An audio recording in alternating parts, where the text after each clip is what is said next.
दिला तर दणकात, मोडला तर मनकात, बोललो तर एकदाच आणि झुकलो तर मुद्रात, तो पण फक्त आणि फक्त शिव छत्रपती महाराजांना.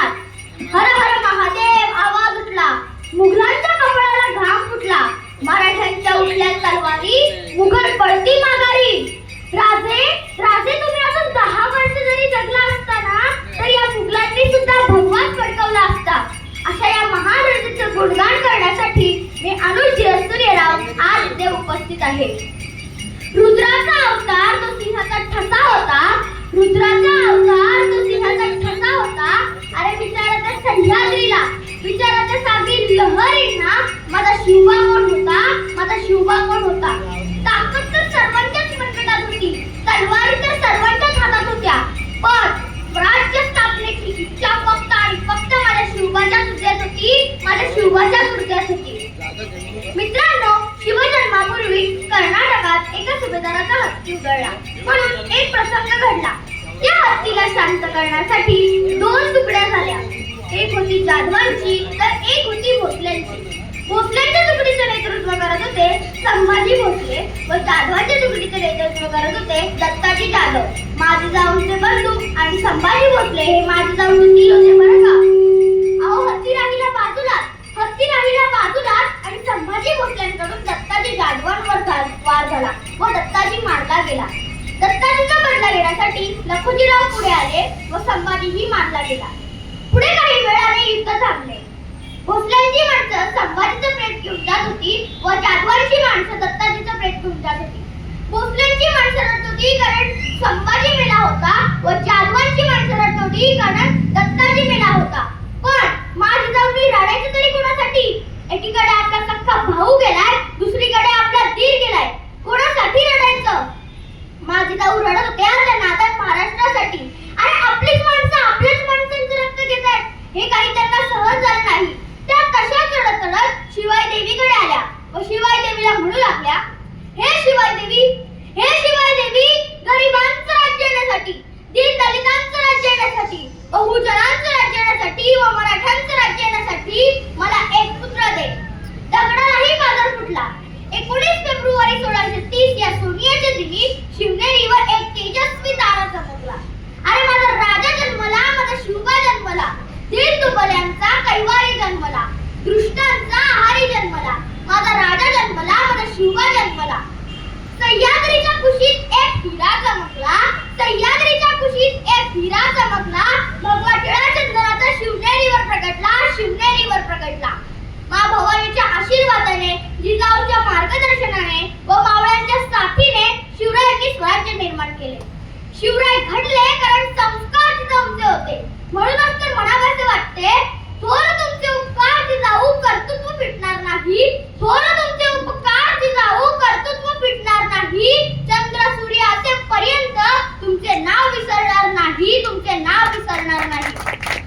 अशा थोर मातेने घडवलेला पुत्र कसा असेल हो? कसा असेल राजा, कसे असेल राज्य आणि कसे असेल स्वराज्य? मित्रांनो, शिवछत्रपती म्हणजे एक व्यक्ती नसून एक विचार आहे. 18 पगड जातीच्या माणसांना एकत्र करून शिवरायांनी स्वराज्य निर्माण केले. तानाजी मालुसरे, बाजीप्रभू देशपांडे, जीवा महाला, शिवा काशीद, हिरोजी कर्जत, नेताजी पालकर यांसारख्या मावळ्यांनी शिवरायांना साथ दिली. 65 किलोची तलवार वापरतो त्याचं नाव यसाजी, 2000 शत्रूशी एकटा झुंजतो त्याचं नाव बाजी, हात तुटला तरी शत्रूशी झुंजत जातो त्याचं नाव तानाजी, 8 तासात घोडा दिल्लीहून पुण्यात घेऊन येतो त्याचं नाव संताजी, शत्रूच्या छावणीत जाऊन छावणीचाही मुकुट घेऊन येतो त्याचं नाव धनाजी, डाण्या वाघाला सामोरा जातो व त्याला उभा पाडतो त्याचं नाव छत्रपती संभाजी व या सर्वांना एकत्र करून जो स्वराज्य निर्माण करतो त्याचं नाव छत्रपती शिवाजी. मित्रांनो, शिवराय सांगायला खूप सोपे आहे, तो शिवराय ऐकायलाही खूप सोपे आहे. शिवरायाचं जयगुण करणेही खूप सोपे आहे व शिवरायांना अंगीकारणे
देतो.